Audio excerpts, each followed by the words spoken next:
Iran যুদ্ধে বিপুল পরিমাণ অর্থ ব্যয় করেছে যুক্তরাষ্ট্র। স্টকহোম ইন্টারন্যাশনাল পিস রিসার্চ ইনস্টিটিউটের সাম্প্রতিক এক গবেষণায় দেখা গেছে, ইরান যুদ্ধের প্রথম মাত্র ৩ সপ্তাহেই মার্কিন যুক্তরাষ্ট্রের আনুমানিক $২৭.৬৮ বিলিয়ন বা প্রায় ৩,৩২,০০০ কোটি টাকা ব্যয় করেছে। গবেষণার তথ্যমতে গত ৭ এপ্রিল যুদ্ধবিরতির আগ পর্যন্ত ইরান যুদ্ধে ট্রাম্প প্রশাসনের প্রতিদিন গড়ে খরচ হয়েছে প্রায় $৮৯০ মিলিয়ন।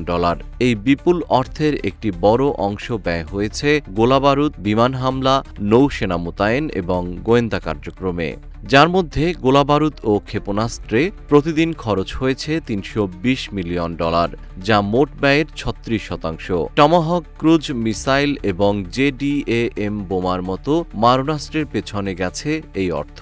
যুদ্ধবিমানের উড্ডয়ন, বোমাবর্ষণ এবং গোয়েন্দা নজরদারিতে প্রতিদিন খরচ হয়েছে $২৪৫ মিলিয়ন এবং নৌ অভিযানের অংশ হিসাবে বিমানবাহী রণতরী এবং সাবমেরিন পরিচালনার জন্য প্রতিদিন ব্যয় হয়েছে $১৫৫ মিলিয়ন। ক্ষেপণাস্ত্র প্রতিরক্ষা ব্যবস্থা থাড এবং প্যাট্রিয়টের পেছনে প্রতিদিন ব্যয় হয়েছে $৯৫ মিলিয়ন।